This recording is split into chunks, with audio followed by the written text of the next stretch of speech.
ദൃശ്യങ്ങളിൽ പ്രേക്ഷകർക്ക് നമ്മുടെ ഈ പറശ്ശിനിക്കടവ് മുത്തപ്പൻ ക്ഷേത്രത്തിൻ്റെ ആകാശ ദൃശ്യം കാണാം. വളരെ മനോഹരമായൊരു പ്രദേശത്താണ് നമ്മളിപ്പോൾ ഉള്ളത്. ഈ ക്ഷേത്രം സ്ഥിതി ചെയ്യുന്നതും അത്തരത്തിൽ പുഴയോട് ചേർന്നാണ്. ഈ പുഴയും ഈ ക്ഷേത്രവും ഒക്കെ തമ്മിൽ അതിന് ഐതിഹ്യമായി ഒരുപാട് പ്രത്യേകതകളുണ്ട്. കഥയുടെ ഭാഗം തന്നെയാണ് ഈ പുഴയും ക്ഷേത്രത്തിൻ്റെ ഈ ഭാഗങ്ങളും എല്ലാം തന്നെ. അങ്ങനെ മുത്തപ്പൻ നിറഞ്ഞു നിൽക്കുന്ന, മുത്തപ്പൻ്റെ ചരിതം നിറഞ്ഞു നിൽക്കുന്ന, മുത്തപ്പൻ്റെ ഓർമ്മകൾ നിറഞ്ഞു നിൽക്കുന്ന ഒരിടത്താണ് നമ്മൾ ഇന്നത്തെ മോർണിംഗ് ഷോ ചെയ്യുന്നത്. അപ്പോൾ ഒരുപാട് ആൾക്കാർ, നമ്മുടെ ഒരുപാട് പ്രേക്ഷകർ, 24-ൻ്റെ പ്രേക്ഷകരുണ്ട്, വിശ്വാസികളായ ഒരുപാട് പേരുണ്ട്. ഇവരൊക്കെ ഇവിടെ എത്തിയിട്ടുണ്ട്. നിങ്ങളൊക്കെ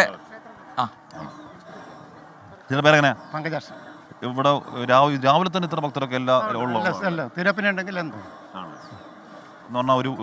ഒരുപാട് ചരിത്രമുള്ള മലബാറിന്റെ ഒരു ഹൃദയവികാരം.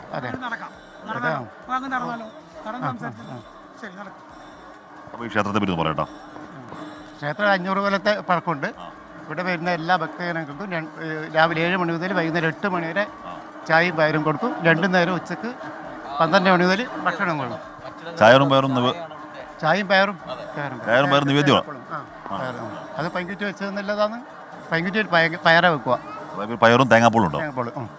അത് 7 മണി മുതൽ വൈകുന്നേരം രാത്രി 8 മണി വരെ കൊടുക്കും. എപ്പോൾ വന്നാലും കൊടുക്കും. അത് നിങ്ങൾ എന്ത് കഴിച്ചാലും കഴിച്ചിട്ടില്ലെങ്കിലും കൊടുക്കും. കഴിച്ചതിന് കാര്യമൊന്നുമില്ല. ഇതാണ് ഭയങ്കര മനോഹരമാണ് എന്ന് പറഞ്ഞാൽ അല്ലേ. നമ്മുടെ പുഴയും രസമാണ്, പ്രകൃതി കൊണ്ടും ഭയങ്കര മനോഹര സ്ഥലം. അതിന് വന്നിട്ട് ഇവിടെ 300 ദിവസം നിൽക്കണം വെച്ചിട്ട് മുത്തപ്പന ഇവിടെ വന്നതാണ് പറശ്ശിനിയിൽ. അതുകൊണ്ടാണ് ഇവിടെ 365 ദിവസം ഉത്സവം. മുത്തപ്പൻ സങ്കല്പത്തെ കുറിച്ച് ഇവിടെ പറഞ്ഞു. കുന്നത്തൂർപ്പാടിയിൽ നിന്ന് അമ്പ ചെയ്തിട്ട് ഇവിടെ പറശ്ശിനിയിൽ ഇവിടെ ഒരു ആ അമ്പലത്തിൽ ശ്രീകോവിലില്ലേ, അതിൻ്റെ അകത്തൊരു കാഞ്ഞിരത്തിൻ്റെ ഇതിൽ തറച്ചു എന്നാണ് പറയുന്നത്. അതുകൊണ്ടാണ് ഇവിടെ ദിവസവും 365 ദിവസം തിരുപ്പന ഇങ്ങനെ കെട്ടിയാടുന്നത്. എന്ന് പറഞ്ഞാൽ അങ്ങനെ അപൂർവമായിരിക്കും എല്ലാ ദിവസവും. അല്ല, അത് മാസത്തിലുണ്ടാവില്ല. മലയാള മാസം ശങ്കരമായെന്ന് രാവിലെ ഉണ്ടാവില്ല. നിത്യോത്സവമാണ്. രാവിലെ ഗണപതി ഹോമമാണ്. എല്ലാ ദിവസവും ഉത്സവമാണ്. എല്ലാ ദിവസവും ഉത്സവം. അപ്പോൾ അതാണ് ചേട്ടൻ ക്ഷേത്രത്തിൻ്റെ. ഞാൻ മരുമകനാണ്, ട്രസ്റ്റിൻ്റെ മരുമകൻ. അപ്പോൾ അതാണ്. അപ്പോൾ പ്രിയപ്പെട്ട പ്രേക്ഷകർ, അതാണ്. അപ്പോൾ ഇന്ന് പറഞ്ഞാൽ എല്ലാ ദിവസവും ഉത്സവമുള്ള ക്ഷേത്രമാണ്. എല്ലാ ദിവസവും 360 ദിവസം ഒരു ദിവസം. അതെ. അപ്പോൾ നമുക്ക് നമുക്ക് ഇവിടെ ചോദിച്ചു ജസ്റ്റ് ഒന്നോട് ചോദിച്ചിട്ട് പോയി കഴിയും. ചേട്ടാ നമസ്കാരം. എവിടുന്ന്? ഞാൻ താന്നൂര്. രാവിലെ ക്ഷേത്രത്തിൽ വന്നാ? രാവിലെ ഇറങ്ങിയോ ഇന്നലെ വന്നു? അല്ല, ഞാൻ രാവിലെ ഇറങ്ങിയ. ഹലോ മുത്തപ്പനെ കണ്ടോ? രാവിലെ ഉറക്കത്തിന്റെ പ്രശ്നമാണ്.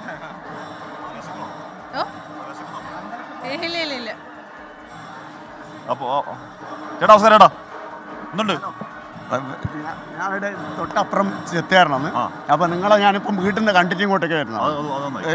പിന്നെ അപ്പോൾ സാറ് വന്നിനുമില്ല. മുത്തപ്പൻ്റെ ആൾക്കാരനാ അവിടെ അതിനുള്ളിലുണ്ടാ ഉണ്ടോ? സാർ ഇപ്പോൾ വരും. അതെ, ഞാൻ അതും കൂടി കണ്ടിട്ട് ഞാൻ വരുന്നതാണ്. അപ്പോൾ എസ് കെ താങ്ക് യു.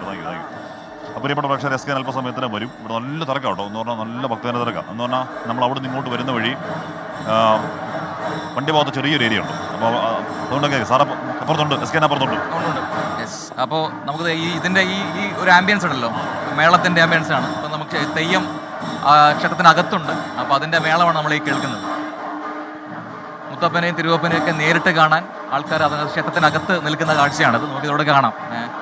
അപ്പോൾ രാവിലെ തൊട്ട് തന്നെ നല്ല തിരക്കായിരിക്കും ഉണ്ടാവും. അതുകൊണ്ട് ഇപ്പോൾ വെക്കേഷനാണ്, അതുകൊണ്ട് തന്നെ ഒരുപാട് ആൾക്കാർ വരുന്ന സമയം കൂടിയാണ്.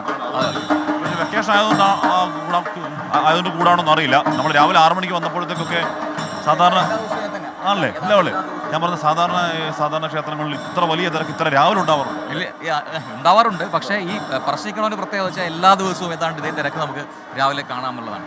ചേട്ടാ നമസ്കാരം. എവിടുന്നാ? ചേർത്തല. എന്താ കഴിക്കുന്നത്? ചായ കുടിച്ചു.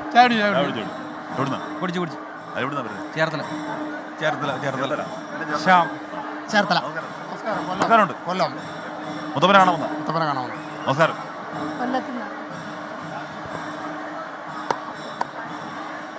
എവിടുന്നാ വരുന്നത്? മലപ്പുറം. എപ്പോഴാ വന്നേ? ഇന്നലെ വന്ന്. മുത്തപ്പനെ കണ്ടിട്ട് എന്തോ പ്രാർത്ഥിക്കാനാ? അമ്മേ എന്തുണ്ട്? വെള്ളം. അപ്പോൾ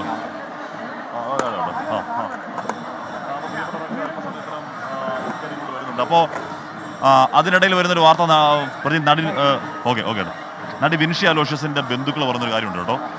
മൊഴിയെടുക്കാൻ അനുമതിയുടെ എക്സൈസ് അതിൽ സഹകരിക്കാൻ താല്പര്യമില്ല എന്നാണ് കുടുംബം പറയുന്നത്.